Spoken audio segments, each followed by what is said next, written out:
टी20 विश्वकप पर भारतीय दल घोषणा करिछि बीसीसीआई। पुणी थे रोहित शर्मा उपरे भरोसा करिछि बीसीसीआई। रोहित शर्मा को अधिनायक दायित्व मिली।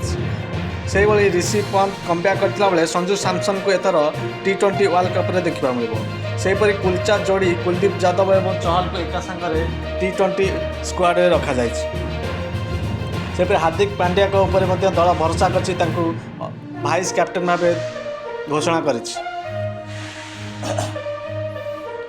आसंतु पूरा 15 जन ऊपर नजर पकाइबा। प्रथमे अच्छा कैप्टेन रोहित शर्मा एवं यशस्वी जायसवाल, विराट कोहली, सूर्यकुमार यादव, ऋषि पंत, संजू सैमसन, हार्दिक पांड्या, शिवम दुबे, रविंद्र जडेजा, अक्षर पटेल, कुलदीप यादव, युजवेंद्र चहल, अर्शदीप सिंह, जसप्रीत बुमराह एवं मोहम्मद सिराज। सेहीपरि रिजर्व प्लेयर भावे शुभम गिल, खलील अहमद, रिंकू सिंह एवं अवेश खान को रखा जायछि। आसतु प्लेइंग 11 उपर नजर पकाइबा केमिति हेई पारे प्लेइंग 11।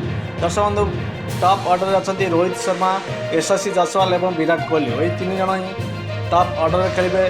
सेहीपरि मिडिल ऑर्डर रे सूर्यकुमार यादव, ऋषि पंत एवं हार्दिक पांड्या, शिवम दुबे नजर आसिबे। सेहीपरि स्पिन डिपार्टमेंट रे अक्षर पटेल एवं कुलदीप यादव को देखा मिलिବ। सेहीपरि तेज गेंदबाज हिसाब से अर्शदीप सिंह, जसप्रीत बुमराह एवं हार्दिक पांड्या।